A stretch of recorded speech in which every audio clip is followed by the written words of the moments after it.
Alright, today's April 18th, 2019. Came down here with my buddy Ryan. We're gonna try to make a little how-to Euro-nymphing video for you. So we came down to central Pennsylvania, tons of wild brown trout down here.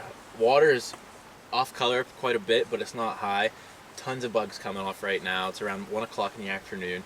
And yeah, hopefully I can just teach you some Euro-nymphing techniques that I use. I'll run through my fly boxes and my setups that I use for Euro-nymphing, and yeah, just give you some tips and tricks and hope to teach you something. Catch some fish, ideally.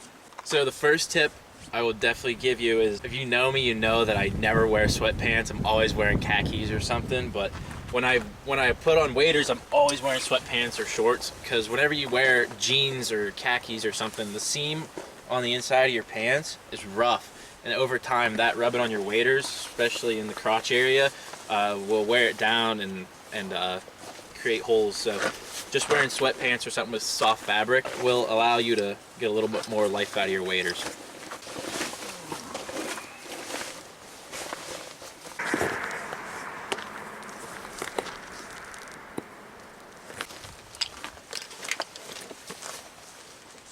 So right now I'm going to run through my rod reel setup I have. So this is a 10-foot 3-weight syndicate fly rod. I have it paired with a Allen Trout 2 reel. This is the 5/6 weight. The reel doesn't really matter, it's just all preference. Whatever you find balances your rod out. So you can see I can hold it right there. This rod's pretty well balanced with this reel on it. The line I have on there is just Cortland Competition monocore line, Euro-nymphing line. The braid core from Cortland is also a really good line to use. Since it's monocore, what it is just a strip of mono covered in floating fly line material. So you just strip the fly line coating off, and then it's mono underneath it, and then you can just tie that right to your leader. So I won't really talk too much about my leader. You can just look up a bunch of formulas online. There's a ton of different Euro-nymphing formulas. It's all preference. Some heavier leaders will cast better. This is a lighter leader, so it might not be what you want to use for as a beginner, but a heavier leader will cast a lot better. At the end of my leader on my sighter, I have a tippet ring. So the tippet I prefer to use is 2-pound P-line fluoro clear. You can get it for $9 for 300 yards, and it's really, really strong tippet. So I have that just attached to a tippet spool on my vest here. And I'll just do a clinch knot onto my tippet ring. So the amount of tippet I like to use is a wingspan of myself. It's about 5.5 or 6 feet of tippet. So what I'll do is I'll grab where I attach it to my tippet ring, and I'll just take 2 arm pulls, and that's how much tippet I'll use. I'll snip it off. Okay, so you have the end of your tippet right here. I'll go up about 20 inches and hold my thumb right there and just grab another piece of the same tippet that's about 8 inches long, cut it off, and then I'll just build a triple surgeon's knot into that section.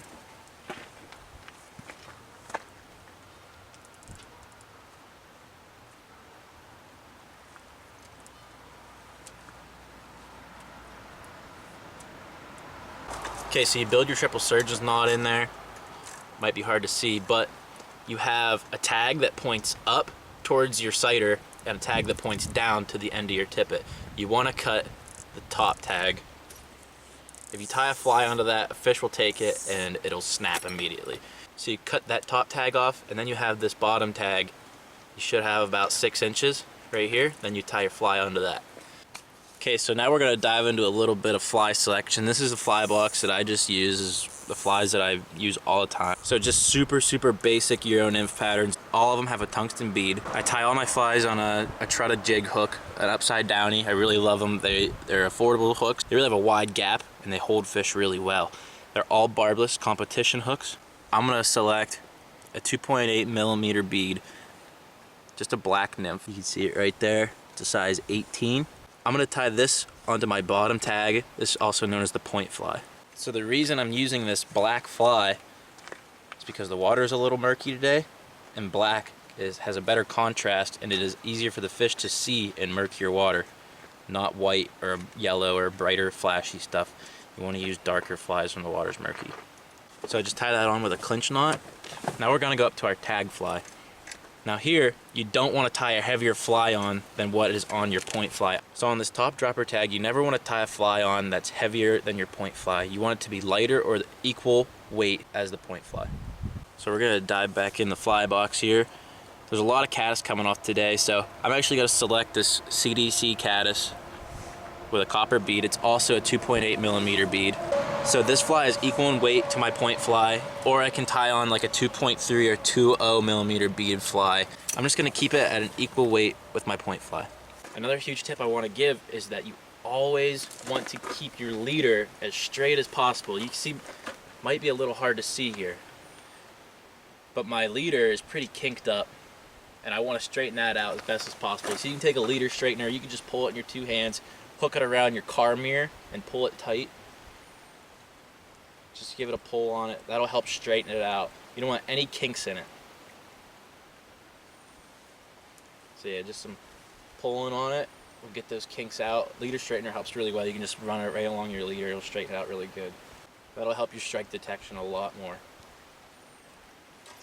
Okay, so now we're rigged up. We're gonna hop down over the bank here and run through some techniques that I like to do. We're gonna fish some different water types today, show you how I fish them, and ideally put some fish in the net. So we're down at the stream right now. You can see it's off color. A few things before I start fishing I like to mention. You want to do the best you can to never spook fish. It's just like deer or turkey hunting. You spook one, it goes off and spooks even more. That's how it is with fish. I can spook a fish right here. I'll run out there and spook some fish. So never wear bright colors when you're fly fishing. They'll pick up on it. They'll see you immediately and they'll spook. I prefer to wear sleeves. I'm just not today. It's such a nice day out, and I've been wearing sleeves since freaking August. So we're gonna wear some short sleeves today. But I'm not wearing any bright colors. Normally I'll have a drab color hoodie on or something. So how I fish is I'll cast close to the bank, make a couple good drifts, because these fish will lay anywhere. There's so many wild trout in these Class A streams that there could be fish right here, all over this is just loaded with wild trout. So you always want to make sure you cover the water closest to you and then work your way out, because they will literally lay anywhere. So what I always like to do when I make a Euro-nymphing cast is I'll make sure the flies hit the water first. You never want your leader to hit the water first, because that'll prevent them from sinking as fast. So if your flies hit the water first, they'll get down a lot faster, and then your leader will hit the water. You can let it sit in the water for a little bit. It'll help them sink since they're slack, but you want to pick it up as soon as you can whenever you think your flies are down to the sufficient depth, and then just kind of lead them through the current. I'll show you here. So I'm just going to make a cast out here. Flies hit the water first, and then you just want to keep a nice arc on the leader. It's hard in the slower, deeper water. In the slower, deeper water, you want to kind of keep a more vertical leader. As we go up here to this faster, shallower stuff, you want to keep a leader that's more parallel to the water's surface. So I'm just going to cast this out. Flies hit the water first, and then it's not a pull. You're not pulling them through the water. You're just kind of leading them through the current. And if anything happens, you set the hook. Normally it's a rock.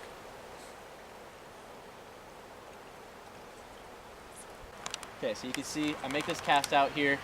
Flies hit the water first. And then I'm just trying to keep that arc in the leader. Those flies are on the bottom. You can see them bouncing across the bottom, bouncing across the bottom.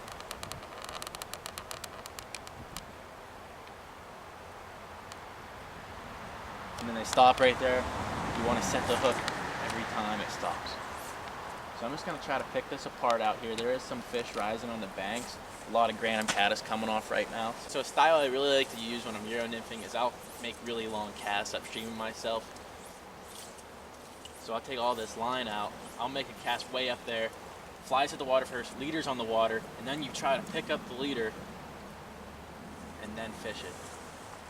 You get a really long drift that way.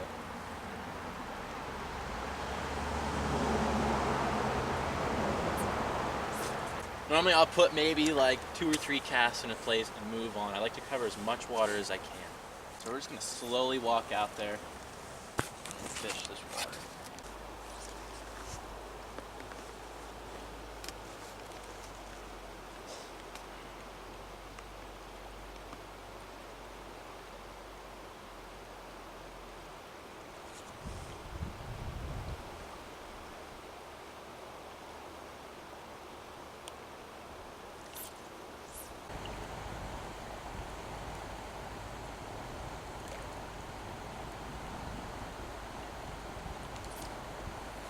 So you have a rock break in this current here, you got a main seam coming down the middle, and you have another rock on that other side breaking the current.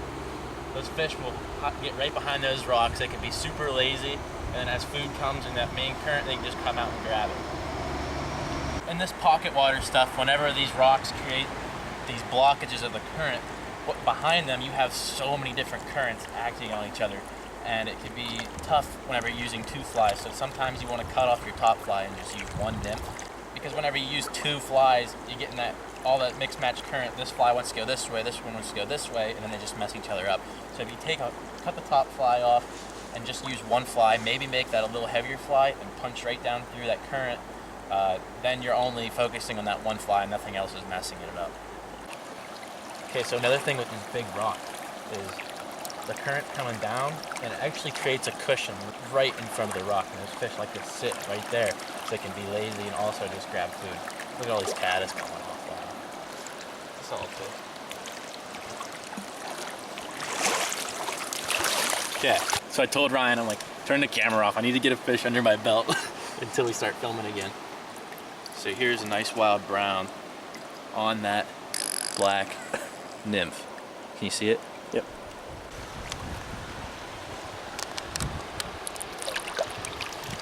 But I'll just walk you through that cast of what I did. So here we have this main current seam coming down, and then off of it, it's a little slack water. That fish was laying right here, right off the end of my rod tip right here. And what I did is I just made a cast upstream, let my flies hit the water first, and what I like to do is basically float my sighter for maybe 2 seconds. I'll do the same cast again and show you what I did. I'll talk you through it. So I cast my flies up, flies hit the water first, leader hits the water, and then I float my leader for maybe 2 seconds, and then I just pick it up and fish it.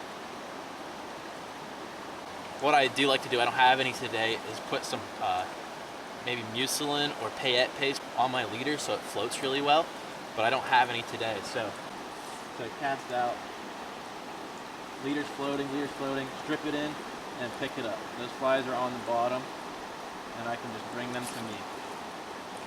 See how fast they go on the bottom? That's a rock, but that just shows you how fast these tungsten beads can get down, especially when you manage your line properly. Okay, so I've covered this water. Now I can start hitting that bar seam. It's the same exact thing of where this fish was laying right here, but on the other side.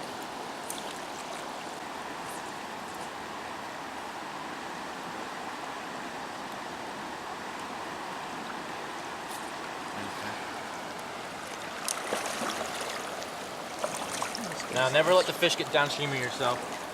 Always try to keep them, give them some side pressure, get them upstream of yourself. It's easier to net them. When they get upstream of yourself, let them tire out, and you can just slide them right into your net. That fish also took that black nymph. Beautiful wild brown. Awesome. So yeah, that fish came in the same type of water, right off the fast water in that slower seam. So caddis in my glasses. I might have got that. I saw it come out. Always try to cast around structure. So right here there's a rock and that main current is coming out. Those fish will tuck right up under those rocks for cover and just jump out and grab them. They'll sit on all sides of the rock. So always just try to focus on casting on every side of the rock.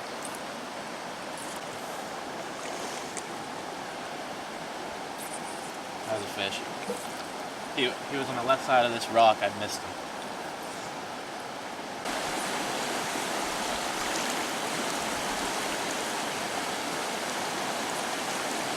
Oh man, that's a good fish. Holy crap. That's a good fish. Sorry, I can't get a good angle. There we go.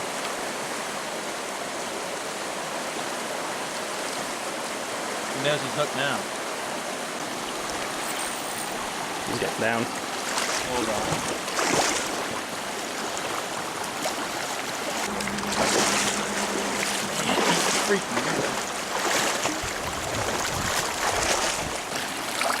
Okay, so I just hooked this fish and it freaking ran. Look how fat it is, dude.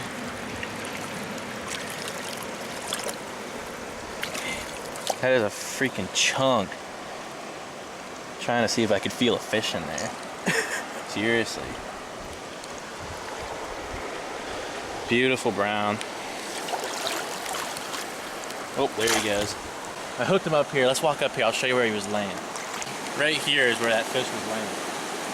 See this fast current right here? That fish was laying right on this side of the bank right here. Right off the end of my rod tip, that fish was laying in that slow water being lazy. Full belly, picking up nymphs. That's cool.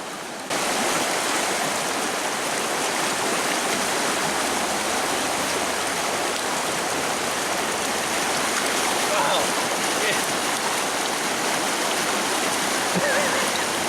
He hit this current.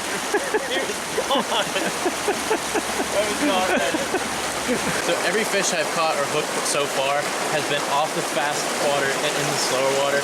If you look right up here, there's a rock that breaks the current and it creates this nice, slow, soft spot right here. It's a little deep, and that's exactly where that fish was.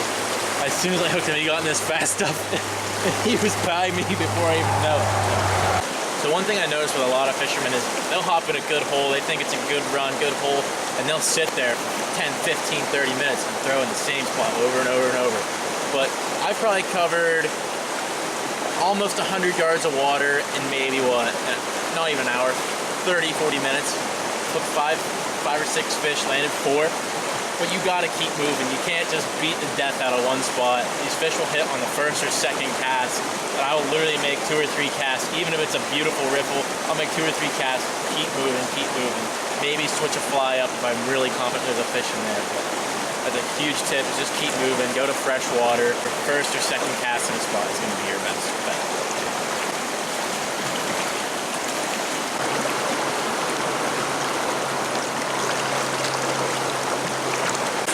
Let the camera guy hop in.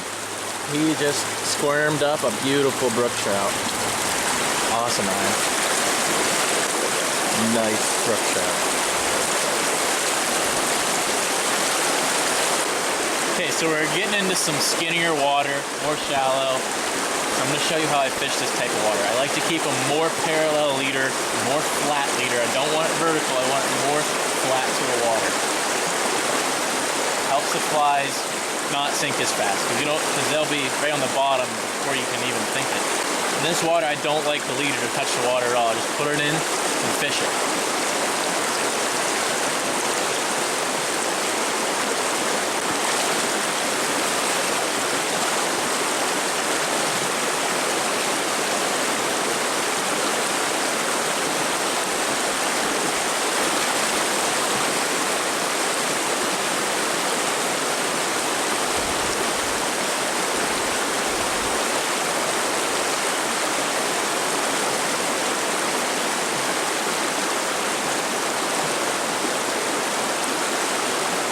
All these rocks create a little pocket behind them. A fish will lay in it. It could be ankle deep and a fish will lay in it. So we'll see what happens.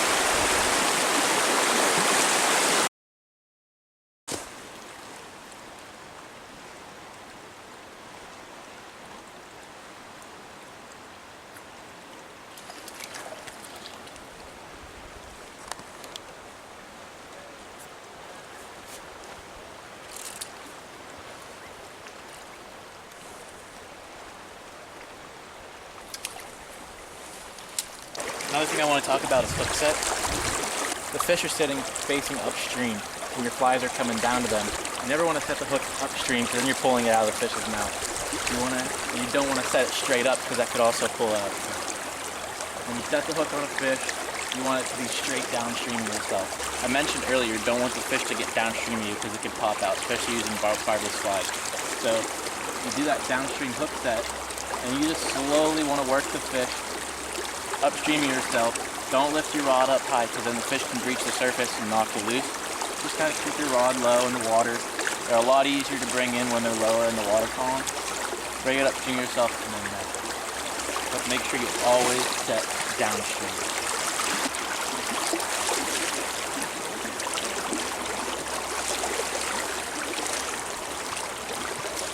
See how I set downstream on him? Now I'm just going to slowly turn him over. Try to keep them down. They like to jump sometimes. Yeah, I'm just bringing them up. Get them upstream. They're a lot easier to fight. Keep your rod tips low. Let them tire out. And then lift your rod up when you want them to come in. Now straight upstream beat. Now just slowly turn his head.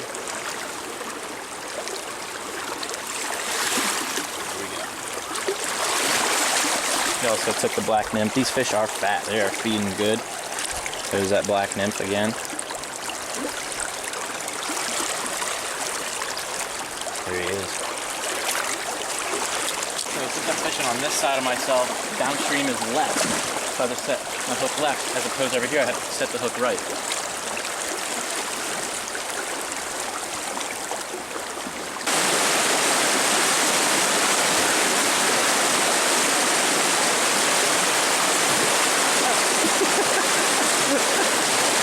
Baby brown.